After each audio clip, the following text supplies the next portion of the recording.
அஸ்ஸலாமு அலைக்கும் வரஹ்மத்துல்லாஹி வபரகாத்துஹு. நாங்கள் இது வரைக்கும் 40வது கேள்வி வரைக்கும் 2023 மொரட்டுவ பேப்பரில் வந்து பார்த்திக்கிறோம்.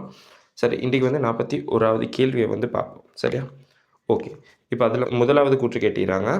கந்தகத்துடன் மிகை F2 தாக்கமடையும் போது SF6 பிரதான விளைவாக பெறப்படுகின்றது என்று.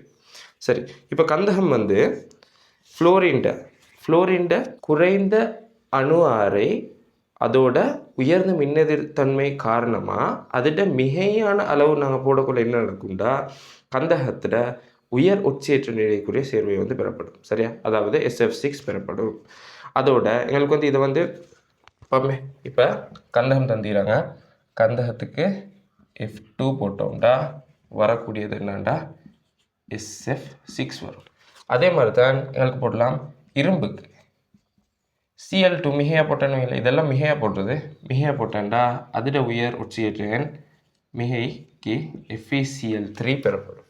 அதே மாதிரி செப்புக்கு Cl2 போட்டேன்டா மிகையா CuCl2 அதில் உயர் ஒட்சியேற்ற பெறப்படும். சரியா? ஓகே. அப்போ இங்கே பாருங்க, கூற்று ஒன்றுக்கு கந்தகத்துடன் மிகை F2 தாக்க முடியும் போது SF6 பிரதான விளைவு பெறப்படும். அந்த கூற்று சரி. இரண்டாவது, ஃப்ளோரினின் உயர் மின்னெதிர்த்தன்மை சிறிய அணு ஆரை காரணமாக ஏனைய மூலகங்களில் உயர் ஒட்சியேற்ற நிலைகளை உருவதை ஆக்குகின்றது. அந்த கூற்றும் சரி. சரியா? ஓகே. அப்போ கூற்று ஒன்றுக்கு வந்து கூற்று 2 விளக்கம் ஆகிறதால ஃபஸ்ட் ஆன்சரை நாங்கள் இதை கொடுப்போம். சரியா? இது 41வது கேள்விக்கு. இப்போ 42வது பார்ப்போம். 42வதுக்கு கூற்று ஒன்று, தரப்பட்ட வெப்பநிலையில் ஓர் இலட்சிய வாயு மூலக்கூறின் இயக்க சக்தி ஒரு மாறிலி ஆகும். எனக்கு வந்து ஒரு நான் பேசுகிற மெத்தடில் தான் நீங்கள் பிழைய வேண்டியது அப்படின்ட்டு எங்களுக்கு வந்து இலட்சிய வாயு மூலக்கூறுட சராசரி இயக்க சக்தி தான் என்ன செய்யும், மாறிலி ஆகும். இயக்க சக்தி வந்து ஒவ்வொரு மூலக்கூறுக்கும் மாறப்போகுது. சரியா? ஒரு மூலக்கூறு வந்து மிக உயர்ந்த இயக்க சக்தியை கொண்டிருக்கும், இன்னொன்று வந்து மிக குறைந்த இயக்க சக்தியை கொண்டிருக்கும். ஆனால் பொதுவாக பார்க்கக்குள்ள சராசரி இயக்க சக்தி தான் ஒரு இலட்சிய வாயுக்கு வந்து மாறாமல் காணப்படும். சரியா? அதாவது இன்னைக்கு நாங்கள் எடுத்தோம்டா சராசரி இயக்க சக்தியை வந்து நாங்கள் 3/2 போல்ட்ஸ்மேன் மாறிலி இன்ட்டு T அப்படியே தான் பார்ப்போம். சரியா? அப்போ வெப்பநிலை மாறாட்டி சராசரி இயக்க சக்தி தான் மாறாமல் காணப்படும். ஆகவே எனக்கு வந்து கூற்று ஒன்று சராசரின்ற அந்த வேர்ட் வந்து இல்லாததால் பிழையாகும். அடுத்த கூற்று 2, தரப்பட்ட வெப்பநிலையில் ஒரு இலட்சிய வாயு மூலக்கூறு தமது மூலக்கூறுகள் இடையேயும் பாத்திர சுவருடனும் ஏற்படும் மோதுகையில் தனது கதியை மாற்றிக்கொள்கின்றது. அந்த கூற்று பிள்ளை தானே. எப்படியுமே இலட்சிய வாயு மூலக்கூறோடு அதோட சுவரில் வைத்து பாத்திர சுவரில் வைத்து மோதிட்டு பின்ன தேய்ச்சக்குள்ள அதே கதியோடு தான் பின்ன தேய்க்க போகுது. சரி, அதே கதியோடு பின்ன தேய்க்க போகுது. ஓகே. ஆகவே அந்த கூற்று வந்து என்ன, பிழையாகும். 5th ஆன்சர் வந்து இதுக்கு வரப்போகுது. 5th ஆன்சர் இதுக்கு வரப்போகுது. அடுத்தது 43வது கேள்வியை பார்ப்போம். 43வதுல கூற்று ஒன்று, மாறா வெப்பநிலையில் PbCl2 சொலிடின் நிரம்பல் நீர்க்கரைசலை ஆவியாக அனுமதிக்கும் போது அதன் கரைதிறன் குறைகின்றது. சரி, இப்போ உங்களுக்கு தெரியும் PbCl2 சொலிட் நிரம்பல் நிலையில் காணப்பட்டா அதோட அயன்கள் Pb2+ எக்வஸ் ஆகவும் 2Cl- எக்வஸ் ஆகவும் கரைசல் நிலையில் காணப்பட போகுது. ஸோ இதுக்கு வந்து KSP நாங்கள் கரைத்திறன் பெருக்கம் பார்க்கக்குள்ள என்ன செய்யணும், KSP பார்ப்போமே. KSP சமன் Pb2+ எக்வஸ்ட முதலாம் அடுக்கு Cl- எக்வஸ்ட இரண்டாம் அடுக்கு. இப்போ இங்கே பாருங்கள், இப்போ வந்து இங்கே வந்து கரைத்திறன் பெருக்கம் வந்து இதில் தங்கிக்கும், வெப்பநிலையில் மட்டும்தான் கரைத்திறன் பெருக்கம் தங்கிக்க போகுது. சரியா? வெப்பநிலையில் மட்டும்தான் கரைத்திறன் பெருக்கம் தங்கிக்கும். ஆகவே வெப்பநிலையை நான் வந்து மாற்றாததால், இங்கே மாறா வெப்பநிலையிலேருந்து ஒரு வார்த்தை வந்திருந்தால இங்கே வந்து KSP மாறப்படா. ஆகவே இங்கே வந்து நாங்கள் வந்து என்ன செய்கிறோம், ஆவியாக அனுமதிச்சிருந்தா அங்கே வந்து கனவளவு குறையுது, செறிவு கூட பார்க்கும். அப்போ செறிவு எங்களுக்கு கூட உடையலுமா ஏலா. ஆகவே சமநிலை வந்து பின்னோக்கி நகரும். பின்னோக்கி நகர்றதால என்ன நடக்கும்டா, PbCl2 சொலிடில் வந்து அந்த மேலதிகமாக காணப்படுற PbCl2 அனைத்துமே என்ன செய்யும், வீழ்படிவாக போகுது. சரியா? மேலதிகமாக காணப்படுற PbCl2 அப்படியே வீழ்படிவாக போகுது. ஆகவே கூற்று ஒன்று வந்து கரைத்திறன் வந்து குறையும் அப்படின்னு சொல்லி கரைத்திறன் வந்து குறையிறதில்ல, நீரில் வந்து கரைத்திறன் எவ்வளோக்கு கரைஞ்சிக்குமோ அவ்வளோக்கு தான் கரைய போகுது, மேக்சிமம் கரையும். சரியா? செறிவு வந்து மாறுறதில்ல, ஆனால் என்ன மாறும், கரையிற அளவு தான் மாறப்போகுது. சரியா? ஓகே. அப்போ அப்படி பார்த்தோம்னா கரைத்திறன் குறையிறன்றது பிழை. அடுத்த கூற்று 2 சொல்கிறாங்க. கூற்று 2 மாற வெப்பநிலை PbCl2 சொல்லின் கரைதல் சமநிலை PbCl2 சொல்லின் சமநிலை சமநிலை தானம் ஆனது கரைசலை ஆவியாக்கும் போது பின்னோக்கி நகர்கின்றது. சரியா? அந்த கூற்று சரி, அந்த கூற்று சரியாக வரும். ஆகவே இதுக்கு வந்து 4th ஆன்சர் சரியான விடையாக வரப்போகுது. அடுத்த பார்ப்போம் 44வது கேள்வி பார்ப்போம். 44வதுல கிரிக்னார்டின் சோதனை பொருளினையும் வேறுபட்ட அரோமேட்டிக் கார்பனில் சேர்வைகளையும் பயன்படுத்தி நீர்ப்பகுப்பு செய்யும் போது முதல் வழி புடை ஆல்கஹால்களை தயாரிக்கலாம் அப்படின்னு சொல்லி கிரிக்னார்டின் சோதனை பொருள் நாங்கள் வந்து எடுப்போமே, இன்னைக்கு வந்து RMgXன்னு எடுப்போம். சரியா? இதுக்கும் எனக்கு வந்து சொல்லி வேறுபட்ட அரோமேட்டிக் கார்பனில் சேர்வைகள், அரோமேட்டிக் கார்பனில் சேர்வைகள் அப்படின்னா பென்சீன் வளையத்தோட இணைஞ்ச கார்பனில் சேர்வைகள். உதாரணத்துக்கு எடுப்போமே, நான் வந்து பேசிக்கான அரோமேட்டிக் கார்பனில் சேர்வைன்னா நான் பார்ப்போம் என்ன பென்சால்டிஹைட் பார்க்க போகிறோம். பென்சால்டிஹைட் பார்ப்போம். சரியா? இப்போ இதோட தாக்கம் அடைஞ்சால் என்ன வரும், இனி வந்து கார்பனோட என்ன செய்ய போகுது, இந்த ஆர்பித்தினையும் ஆக்சிஜனோட MgXனையும் மறுக்க வந்து நாங்கள் வந்து நீர்ப்பகுப்பு செய்யக்குள்ள என்ன நடக்கும்டா, மேல் உள்ளது OH மாறப்போகுது. ஆகவே அப்படி மாறுறதால என்ன நடக்கும், OH வரும், கீழே R வரும், H வரும். ஆகவே இது வந்து என்ன, ஒரு வழி ஆல்கஹால். சரியா? ஆகவே நாங்கள் அரோமேட்டிக் கார்பனில் சேர்வைகளோட மினிமமாக அதி குறைந்ததாக எங்களுக்கு என்ன உருவாக்க இயலுமானது வந்து என்னன்னா வலி ஆல்கஹாலை தான் உருவாக்க இயலும். முதல் ஆல்கஹாலை வந்து இங்கே உருவாக்க இயலா. சரி, இங்கனைக்கு வந்து ஒரு கீட்டோனோட தாக்கம் அடைஞ்சுன்னு வைங்களேன், இங்கே CH3 வந்து என்னண்டா எனக்கு வந்து புடை ஆல்கஹால் உண்டு எங்களுக்கு தயாரித்த ஈக்கேலும். சரியா? புடை ஆல்கஹால் உண்டு தயாரித்து ஈக்கேலும். ஆனால் எங்களுக்கு வந்து எந்த வகையிலையும் முதல் ஆல்கஹால் உண்டு தயாரிச்சிடலாம். சரி, இப்போ எங்களுக்கு வந்து முதல் ஆல்கஹாலோட தயாரிச்சணும்னா அதுக்கு வந்து கட்டாயம் வந்து நாங்கள் வந்து என்ன ஃபோமால்டிஹைடை மட்டும்தான் எங்களுக்கு வந்து பாவிச்சலாம். சரியா? ஃபோமால்டிஹைட் RMgXோட இப்போ பாருங்களேன், RMgXோட ஃபோமால்டிஹைடை வந்து போட்டோன்னு HCOOH அதை போட்டேன்டா என்ன செய்யும், நீர்ப்பகுப்பு செஞ்சால் ரெண்டாவது ஸ்டெப்பில் என்ன செய்யும், RCH2OH உருவாக போகுது. சரியா? ஓகே. அப்போ வந்து எங்களுக்கு வந்து முதல் ஆல்கஹால் தயாரிச்சோம்னா கட்டாயம் எங்களுக்கு ஃபோமால்டிஹைடு மட்டும்தான் எங்களுக்கு பாவிக்க இயலும். சரி, அப்போ இங்கே வந்து நீர்ப்பகுப்பு செய்யக்குள்ள முதல் ஆல்கஹால் தயாரிச்சலாம், வழி ஆல்கஹாலையும் புடை ஆல்கஹாலையும் தயாரிச்சலாம். ஸோ இங்கே முதல்னு வந்து இருத்தால எங்களுக்கு என்ன செய்யலாம், இந்த கூற்றை வந்து பிழையாக்கியது. அடுத்த கூற்று 2 வந்து என்ன செய்யுது, கார்பனில் கார்பன் ஆக்சிஜன் பிணைப்பில் கார்பன் அணுவானது ஒரு பகுதி நேரேற்றத்தை கொண்டுள்ளது. அந்த கூற்று சரி. சரியா? கார்பனில் கார்பன் வந்து எப்படின்னா COO இதில் வந்து டெல்டா ப்ளஸ்ஸாக வரும், இது டெல்டா மைனஸாக வரப்போகுது. டெல்டா ப்ளஸ்ஸாக வரும், இது டெல்டா மைனஸாக வரும். அதாவது பகுதி நேரேற்றம் இது காணப்படும், மேல் உள்ளது ஆக்சிஜனுக்கு வந்து பகுதி மறையேற்றம் காணப்படும். அப்படி காணப்படுறதால தான் எங்களுக்கு வந்து என்ன கருநாட்ட கூட்டல் தாக்கங்களை வந்து எங்களுக்கு இலகுவாக நடக்கக்கூடியதாக இருக்கும். இங்கேயும் RMgX வந்து இது சேரக்கொள்ள இங்கே R வந்து மறையேற்றத்தை கொண்டிருக்கும். ஆகவே இந்த மறையேற்றம் வந்து பகுதி நீரேற்றப்பட்ட கார்பனை நோக்கி செல்றதால தான் இந்த தாக்கமே நடக்குது. சரியா?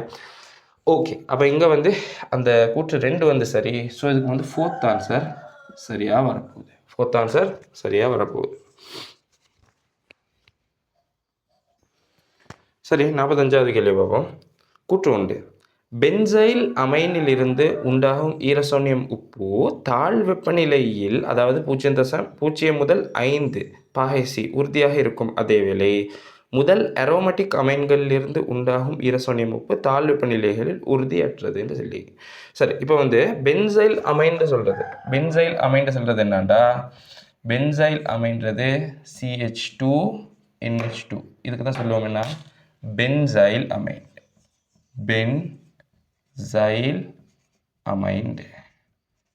சரியா? ஓகே. அடுத்தது அரோமேட்டிக் அமைன் அப்படின்றது நேரடியாக பென்சீன் வளையத்தோடு இணைஞ்சிற NH2 கூட்டம். இதுக்கு தான் சொல்லுவோம் என்ன, அரோமேட்டிக் அமைன். சரியா? ஓகே. இப்போ இது வந்து நோமல் முதல் அமைன் ஒன்று மாறிதான். சரியா? CH2ஓட சேர்ந்து தானே இணைஞ்சிக்கு. ஆகவே இது வந்து நோமல் முதல் அமைன் ஒன்று மாதிரி தான். இது வந்து பென்சீன் வளையத்தோட இணைஞ்சிறதால ரெண்டுக்கும் இடையில வித்தியாசம் காணப்படும். சரியா? இப்போ பார்ப்போமே. இதுக்கு வந்து நாங்கள் என்ன செய்கிறோம், NaNO2 DIL HCl இது வந்து அதாவது எல்லா வெப்பநிலையிலையும் NaNO2 DIL HCl போட்டோம்னா என்ன நடக்கும்டா, இங்கே உருவாகிறது வந்து ஃபீனோல் தான் உருவாகும். சாரி, ஃபீனோல் முதல் ஆல்கஹால் தான் உருவாக போகுது. CH2OH தான் உருவாகும். ஏன் அதுண்டா, எனக்கு உருவாகிற ஈரசோனியம் குளோரைட் வந்து உறுதியற்றது. சரியா? என்ன வெப்பநிலையிலும் எனக்கு உருவாகிற N2Cl வந்து உறுதியற்றதாக காணப்படும். ஆகவே சுருக்கம் என்னவா மாறிடும், ஆல்கஹாலாக மாறும். அடுத்தது அரோமேட்டிக் அமைன் அப்படின்டா, அரோமேட்டிக் அமைனில் வந்து இதே NaNO2 DIL HCl வந்து 0 முதல் 5 பாகை Cல போட்டோம்டா என்ன நடக்கும், எனக்கு வந்து அரோமேட்டிக் N2Cl அரோமேட்டிக் ஈரசோனியம் உருவாகும். இதே நாங்கள் வந்து 25 பாகை Cல இல்லாட்டி 5 பாகை Cக்கு மேலே போட்டோம்னா என்ன நடக்கும், ஃபீனோல் உருவாகும். சரியா? அதாவது 0 முதல் 5 பாகை C வெப்பநிலையில் வந்து அரோமேட்டிக் ஈரசோனியம் வந்து உறுதியானதாக காணப்பட போகுது. சரியா? ஓகே. இப்போ இதில் வந்து என்ன சொல்லிக்கு, இங்கே உருவாகிற இங்கே உருவாகிற N2Cl வந்து உருவாகுமா, அந்த உருவாகிறது வந்து 0 முதல் 5 பாகை Cல வந்து உறுதியாக காணப்படுமா, அந்த கூற்று வந்து பிள்ளை. சரியா? அமைனிலிருந்து உருவாகும் ஈரசோனியம் உப்பு தாழ் வெப்பநிலைகளில் உறுதியாகிக்கும். அதேவேளை முதல் அரோமேட்டிக் அமைன்கள்லேருந்து உருவாகும் முதல் அரோமேட்டிக் அமைன் இதுக்கு, இதுலேருந்து உருவாகிற ஈரசோனியம் உப்பு வந்து தாழ் வெப்பநிலைகளில் உறுதியற்றது, அந்த கூற்று பிள்ளை. சரியா? இதுதான், இந்த உப்பு தான் என்ன, தாழ் வெப்பநிலைகளில் உறுதியாக காணப்படும்.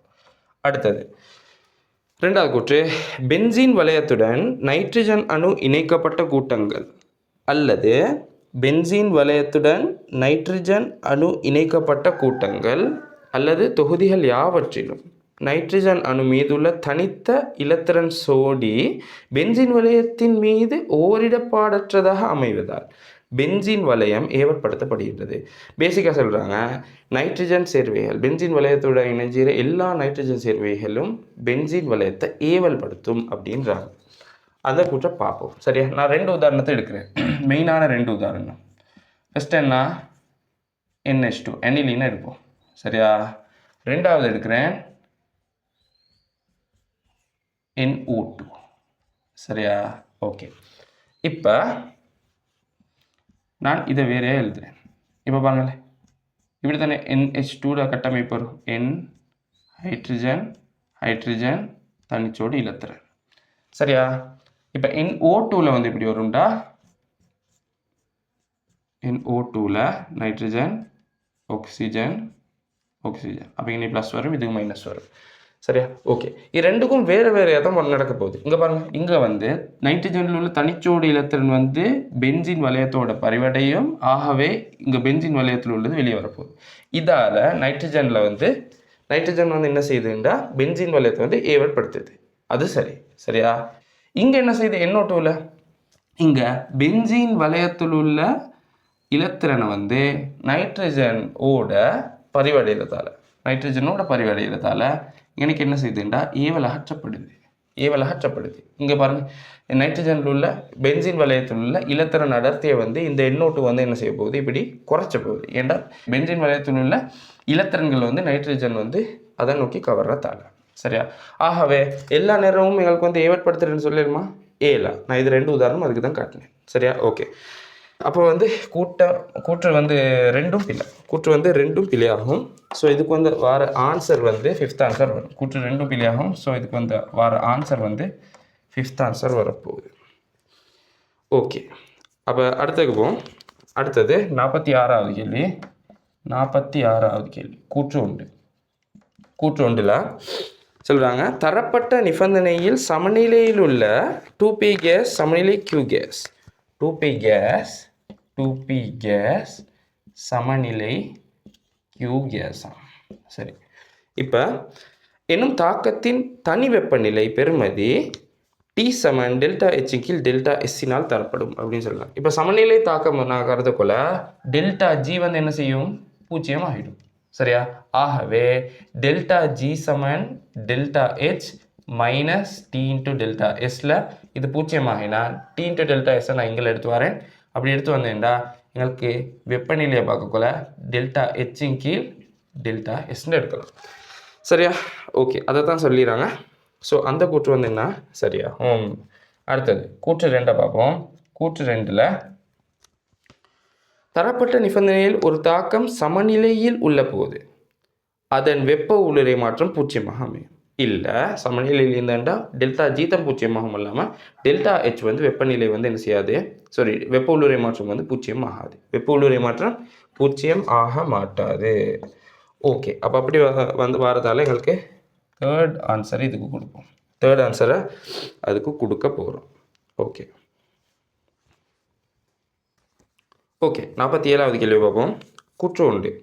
நட்போசனையாக்கத்திற்கு உட்பட்ட நீர்நிலை ஒன்றில் ஆக்சிஜன் மட்டம் குறைவதால் காற்றின்றிய நிலைமை தோன்றலாம். சரி, இப்போ நட்போசனையாக்கம் என்ன? நட்போசனையாக்கம்ன்ற என்னடா பார்ப்போமே. இப்போ வந்து நாங்கள் வந்து வீட்டில் பயன்படுத்துகிற அழுகலாச்சியெல்லாம் வைக்கலாம், டிட்டர்ஜென்ட் பவுடர் வைக்கலாம், இல்லாட்டி ரசாயன பதார்த்தங்களை வைக்கலாம். அது இல்லாமல் விவசாயத்தில் பயன்படுத்தப்படுற வளமாக்கிகள் வைக்கலாம். சரியா? அதுலேருந்து வர நைட்ரேட், அதோட போஸ்பேட் இதெல்லாம் என்ன செய்யும்டா குளங்கள் இல்லாட்டி நன்னீர் தடாகங்களுக்கு தானே அதுக்கு போய்த்து சேரும். இப்படி போய்த்து சேர்றதால என்ன நடக்கும்டா இந்த குளங்களில் இல்லாட்டி நன்னீர் தடாகங்களில் காணப்படுற போசெண்ணை மட்டும் நீரில் காணப்படுற போசெண்ணை வந்து அதிகரிக்க போகுது. ஒரு அளவு தான் ஒவ்வொரு நீர்லையும் போசனை காணப்படணும். அதை விட அதிகமாக காணப்பட்டாண்டா அதில் வந்து நுண்ணங்கிகள் அல்காக்கள் வளர்கிறதுக்கான சாத்தியப்பாடு அதிகமாக காணப்படும். சரியா? ஆகவே இங்கே வந்து நைட்ரேட் போஸ்பேட் அது வந்து போய்த்து சேர்றதால நீரில் வந்து என்ன போசனை மட்டம் வந்து அதிகரிச்ச போகுது. அப்படி அதிகரிக்கிறதால என்ன நடக்கும்டா அல்காக்கள்கிட்ட வளர்ச்சி அதிகமாகும். அதுக்கு தான் நாங்கள் என்ன சொல்லுவோம், அல்கா மலரல். சரியா? அல்கா மலரல் அதாவது போய்த்து சேர்றதால அல்காக்கள் நீர் மேற்பரப்பு முழுவதும் அப்படியே படர்ந்து காணப்படும். சரியா? அப்போ அல்காக்கள் அப்படி வளர்றதால என்ன நடக்கும்டா நீரில் மேலே வந்து எப்படி காணப்படும், பச்சை பசேல்னு காணப்படும் நீர்நிலைகள் அப்படியே. ஆனால் நீர்நிலைகளுக்கு கீழுள்ள பகுதிக்கு தானே இதில் காணப்படுற நீர்வாழ் தாவரங்களுக்கு அடுத்தது மீன் இனங்கள் காணப்படுது. அது இல்லாமல் வேறு உயிரினங்கள் காணப்படுது. அதுக்கு எல்லாத்துக்குமே இப்படி மேலால் இப்படி அல்காக்கள் படர்ந்து காணப்படுறதால இதுக்கு தேவையான ஆக்சிஜன் வந்து கரைய இயலாமல் போகுது. இதுக்கு வந்து ஆக்சிஜன் தேவை. அந்த ஆக்சிஜன் வந்து இந்த நீர்நிலைகளில் கரைய இயலாமல் போகுது. இது மேலே காணப்படுற அல்காக்கள் படர்ந்து காணப்படுறதால. சரியா? அப்போ இப்படி நீர்நிலைகளில் காணப்படுற நீர்வாழ் தாவரங்கள், அடுத்த மீன்கள் இல்லாட்டி வேறு நீர்வாழ் உயிரினங்கள் வந்து என்ன செய்யும், அதுக்கு தேவையான ஆக்சிஜன் எடுக்கலாம் போகிறதால இந்த நீர்வாழ் உயிரினங்கள் வந்து இறக்க போகுது. அப்படி இறக்குறதால அது வந்து மறுக்கணும் பிரிகையாக்கத்துக்கு உட்படும். அந்த பிரிகையாக்கத்துக்கு வந்து காரணமாக அமைகிறது வந்து காற்றுவாழ் பாக்டீரியாக்கள் அங்கனைக்கு அமையும். சரியா? காற்றுவாழ் பாக்டீரியாக்கள் அங்கனைக்கு வந்து இந்த பிரிகையாக்கத்தை வந்து தூண்ட போகுது. அந்த காற்றுவாழ் பாக்டீரியாக்கள் வந்து இப்படி இதை வந்து பிரிகையாக்கத்தை தூண்டுறதால என்ன நடக்கும்டா ஏற்கனவே ஆக்சிஜன் வந்து கிடைச்சிடவே குறையும். அதோட இப்படி காற்றுவாழ் பாக்டீரியாக்கள் வந்து பிரிகையாக்கத்தை தூண்டுறதால மேலும் நீர்நிலைகளில் வந்து ஆக்சிஜன் மட்டும் குறைய போகுது. சரியா? ஒரு கட்டத்தில் இப்படி ஆக்சிஜன் குறைஞ்சி காற்றின்றிய நிலைமை ஏற்படும். அந்த நீர்நிலைகளில் காற்றின்றிய நிலைமை ஏற்படும். அப்படி காற்றின்றிய நிலைமை ஏற்படுறதால நீர்நிலைகளில் வந்து H2S உருவாகும். H2S உருவாகிறதுக்கான சாத்தியப்பாடு அதிகரிக்கும். H2S உருவாகும். இப்படி H2S கேஸ் உருவாகிறதால என்ன நடக்கும்டா இந்த ஏரியா சுற்றி உள்ள நிறைய இடங்களுக்கு, அந்த ஏரியாவை சூழ உள்ள இடங்களுக்கு வந்து துர்நாற்றம் வீசும். சரியா?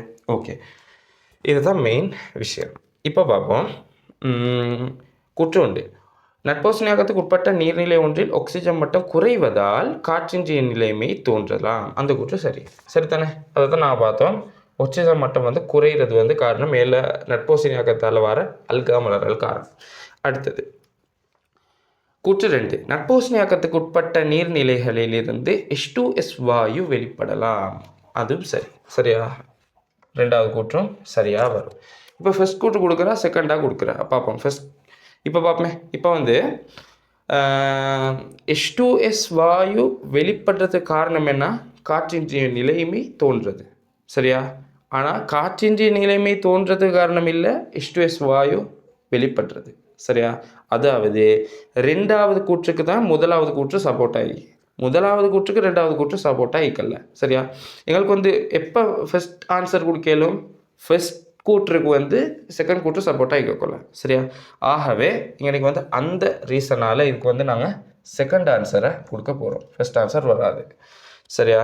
ஓகே, இப்போ 48வது கேள்வி வரும். 48வது கேள்வி, ஒரு முதன்மை தாக்கத்தின் தாக்க வீதம் தாக்கிகளின் அதிகரிக்கும் செறிவுடன் அதிகரிக்கும் அப்படின்னு சொல்லி.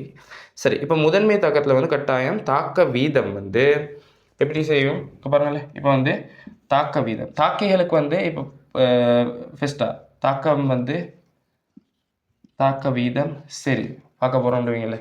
இப்போ அதில் வந்து முதலாம் வரிசை தாக்கிகள வரிசை முதலாம் வரிசையாக காணப்பட்டுச்சுண்டா இப்படி ஆர் நேர்விகித சமன் செறிவு என்றபடி அதிகரிச்சு. சரியா? அது தாக்கிகள செறிவு ரெண்டாம் வரிசையாக காணப்பட்டுச்சுண்டா இப்படி அதிகரிச்சு போகுது. சரியா? இது ரெண்டாம் வரிசைக்கு ஆர் நேர்விகித சமன் செறிவிட வர்க்கம்ன்ற மாதிரி அதிகரிச்சு. ஓகே, அப்போ இங்கே பாருங்களேன். இப்போ இங்கே சொல்லிக்கன்னா தாக்க வீதம் தாக்கிகள அதிகரிக்கும் செறிவிட அதிகரிக்கும். அது சரி. சரியா? முதன்மை தாக்கம்ன்றதால தாக்க வீதம் வந்து தாக்கிகள அதிகரிக்கும் செறிவோட அதிகரிச்சு. அடுத்து ரெண்டாவது கூற்று, ஒரு முதன்மை தாக்கத்தின் வீத விதி கோவையில் தாக்கத்தில் ஈடுபடும் எல்லா தாக்கி கூறுகளும் இடம்பெறும். அதுவும் சரி. அந்த ரீசனால தான் அப்படி வீத விதி கோவையில் எல்லா தாக்கிகள் முதன்மை தாக்கத்தில் ஈடுபடுற எல்லா தாக்கிகளும் அப்படி இணைஞ்சி உள்ளதால தான் அதில் தாக்கிகள செறிவு மாறக்குள்ள தாக்க வீதம் அதிகரிக்குது. சரியா? ஓகே, அப்போ அப்படி பார்த்தோம்னா ஃபர்ஸ்ட் கூற்றுக்கு வந்து செகண்ட் கூற்று என்ன சப்போர்ட் ஆகி, ஸோ ஃபர்ஸ்ட் ஆன்சர் வரும். ஃபர்ஸ்ட் ஆன்சர் வரப்போகுது. ஓகே ஓகே 49வது கேள்வி. 49வது கேள்வி வந்து மென்சவ்வு கல முறை சம்பந்தமான கேள்வியை கேட்டுக்கிறாங்க. சரியா? மென்சவ்வு கல முறை சம்பந்தமான கேள்வி. மென்சவ்வு கல முறை அதால் நாங்கள் என்ன செய்வோம்னா எண்ணெயை வச்சு தூய எண்ணெயை வச்சு பிரித்து எடுக்க போகிறோம். சரியா? ஓகே, இதில் வந்து நாங்கள் எனோடரை கெத்தோடரைன்னு ரெண்டாக பிரித்த போகிறோம். இதில் எனோடரையில் வந்து மின்வாயா என்ன எடுப்போம், டைட்டேனியம் எடுப்போம். அதே மாதிரி கெத்தோடரையில் வந்து நிக்கலை என்ன கெத்தோட் மின்வாயை எடுக்க போகிறோம். சரியா? ஓகே, இப்போ என்ன செய்வோம்டா ஃபர்ஸ்ட் ஸ்டெப்பாக எனோட் அறைக்குள்ளுக்கு நாங்கள் பிரைன் கரைசலை செலுத்துவோம். பிரைன் கரைசல் அதாவது இதுக்கு செல்லுவோம் செறிந்த NaCl செலுத்த போகிறோம். சரியா? ஓகே, இப்படி செலுத்துறதால என்ன நடக்கும், Na+ ஆகவும் Cl- ஆகவும் கரைசலில் மாறப்போகுது. சரியா? ஓகே, இப்படி Na+ வந்து என்ன செய்யும்டா இந்த தேர்ந்து புகவிடும் மென்சவ்வு வந்து நடுவில் காணப்படும் கேத்தோட் அறைக்கும் எனோட் அறைக்கும் இடையில். இது வந்து Na+ மட்டும்தான் உட்புகவிடும் தன்மை கொண்டதாக காணப்படும். சரியா? இப்படி உட்புகவிடும் தன்மை கொண்டதாக காணப்பட்டதால் இந்த Na+ வந்து என்ன செய்யும், கேத்தோட் அறையை நோக்கி போகும். இந்த பக்கத்தால் நாங்கள் நீரை உட்செலுத்த போகிறோம். இப்படி நீர் உட்செலுத்துவோம். இது நீர் பைத்து H+ ஆகவும் OH- ஆகவும் பிரியை அடைய போகுது. சரியா? இப்படி பிரியை அடைகிறதால இந்த Na+ம் OH- சேர்ந்து இங்களால் NaOH வெளியேற போகுது. சரியா? NaOH வெளியேற போகுது. இதுதான் தாக்கம். இங்கே எனோட் அறைன்றதால Cl- என்ன செய்யும், Cl2 கேஸாக உட்சேற்றப்பட போகுது. இங்கே H+ வந்து H2 கேஸாக தாழ்த்தப்பட போகுது. சரியா? இங்களால் செறிவு குறைந்த NaCl இங்களால் வெளியேற போகுது. சரியா? ஓகே, இதுதான் என்ன NaOH உற்பத்தி, அதாவது மென்சவ்வு கல முறைன்னு சொல்ல போகிறோம். ஓகே, இப்போ கேள்விக்கு வரும். மென்சவ்வு கல முறை மூலம் எரிசுட உற்பத்தியில் கதோட் அறை எனோட் அறை கரைசல்களிடையே ஒரு திரவ சந்தி அழுத்தம் உண்டாகின்றது. அந்த கூற்று சரி. சரியா? இங்கே பாருங்களேன், எனக்கு வந்து Na+ மட்டும்தான் இங்களால் மென்சவ்வு கல தேர்ந்து போகவிடும் மென்சவ்வினூடாக கேத்தோட் அறையை நோக்கி போகுது. சரியா? அப்போ வந்து இங்கே ஏற்றங்களில் ஒரு வித்தியாசம் கொண்டு ஏற்பட போகுது. இங்கே பாருங்க, Na+ மட்டும் போகுது. ஃபஸ்ட்டாக வந்து இங்கே வந்து நியூட்ரலாக காணப்பட்டது, இப்போ வந்து மறையேற்றம் வந்து கூட போகுது. இங்கே வந்து என்ன செய்யுது, நேரேற்றங்கள் மட்டும்தான் இங்கே போகுது. ஆகவே இன்றைக்கி வந்து ஒரு ஏற்றங்களில் ஒரு சமநிலை இல்லாத தன்மை ஒன்று உருவாகுது. ஆகவே இன்றைக்கி வந்து திரவசந்தி அழுத்தம் கட்டாயம் ஏற்படும். சரியா? ஓகே. அப்போ வந்து கூற்று 1 சரி. 2வது, மின்சவுக்கல முறை மூலம் எரிசோடா உற்பத்தியில் பயன்படுத்தப்படும் மின்சவு கற்றையனை மாத்திரம் தெரிந்து போகவிடும் தன்மையுடையது. சரியா? அதுதான் மெயினான ரீசன். சரியா? ஓகே. ஸோ இதுக்கு வந்து ஃபர்ஸ்ட் ஆன்சர் வந்து சரியாக வரணும். சரி, 50வது கேள்வி பார்ப்போம். உயிர் மெத்தனோலை பயன்படுத்தி உற்பத்தி செய்யப்படும் உயிர் டீசலின் தகனம் பூகோள வெப்பமாதலுக்கு பங்களிக்காது அப்படின்னு சொல்லி. சரி, இப்போ உயிர் மெத்தனோலை பார்ப்போமே. உயிர் மெத்தனோல் எப்படி உற்பத்தி செய்கிற? அதுக்கு வந்து நாங்கள் தாவர எண்ணெய் எடுப்போம். தாவர எண்ணெய்ன்றது RCOO CH2 CH CH2 O COO R O COO R. இதுக்கு தான் தாவர எண்ணெய்னு சொல்ல போகிறோம். இதுக்கு நாங்கள் என்ன போடுவோம்? மெத்தனோலை போடுவோம். CH3OH போடுவோம். சரியா? இது வந்து போடுறதுக்கு வந்து கண்டிஷனுக்கு 50 முதல் 60 பாகை C வெப்பநிலை எடுப்போம். NaOH ஊக்கி எடுக்க போகிறோம். NaOH முன்னிலையில் ஊக்கிகளை பயன்படுத்துறது வந்து ஏகமின ஊக்கிகளாக KOH எடுப்போம். அதே மாதிரி NaOCH3 எடுப்போம். அதே மாதிரி பல்லின ஊக்கியாக வந்து ZNO எடுப்போம், MgO எடுப்போம். சரியா? ஓகே. இப்போ இதால் வந்து உருவாகிறது வந்து என்ன? RCOOCH3 உருவாகும். இதுக்கு வந்து செல்லும் ஃபேட்டி ஆசிட் மெத்தைல் எஸ்டர், அதாவது ஃபேம்டு செல்லும். சரியா? ஃபேம்டு செல்ல போகிறோம். அதோட உருவாகும் கிளிசரோல் உருவாகும். CH2OH CHOH CH2OH உருவாக போகுது. இதுக்கு தான் என்ன சொல்லுவோம்? கிளிசரோல்டு செல்ல போகிறோம். சரியா? ஓகே. இப்போ இங்கே உருவாகிற ஃபேட்டி ஆசிட் மெத்தைல் எஸ்டர் ஃபேம்ன்றது தான் உயிர் எத்தனால் உற்பத்தியில் வந்து பயன்படுத்தப்படுது. சரியா? உயிர் மெத்தனால் உற்பத்தியில் வந்து பயன்படுத்தப்படக்கூடியதாக காணப்படும். ஓகே. அடுத்தது இங்கே வந்து கேட்டிருக்க கேள்விக்கு வந்தோம்டா. பூகோள வெப்பமாதலுக்கு வந்து உயிர் டீசல் வந்து பங்களிப்பு செலுத்தாது. அது வந்து மெயின் ஒரு அனுகூலமாக காணப்பட போகுது. அடுத்து பிரதிகூலமாக காணப்படுறது எங்களுக்கு பிரதிகூலமாக காணப்படுறது என்னன்னா அதில் எஃபிஷியன்சி வரும். எஃபிஷியன்சி என்னன்னா எங்களுக்கு வந்து நார்மலாக டீசல் பெட்ரோலால் எவ்வளவுக்கு சக்தி எடுக்கலுமோ அந்த அளவுக்கு இதால் எடுக்க இயலாம்.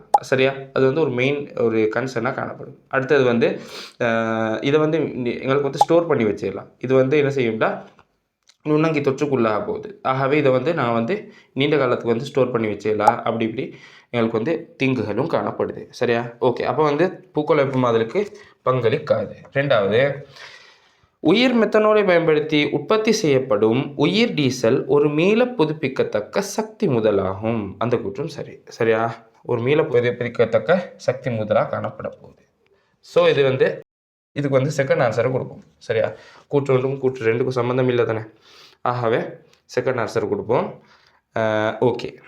இப்போ வந்து நாங்கள் வந்து 2023 முரட்டு பேப்பரை வந்து முடிச்சுக்கிறோம். இதால் உங்களுக்கு என்ன சரி சந்தேகங்கள் இருந்தால் எங்களுக்கு வந்து கீழே டிஸ்கிரிப்ஷனில் வந்து இல்லாட்டி கமெண்ட் செக்ஷனில் வந்து உங்களுக்கு வந்து கேட்க இயலும். ஓகே. அஸ்ஸலாமு அலைக்கும் வரஹ்மத்துல்லாஹி வபரகாத்துஹு.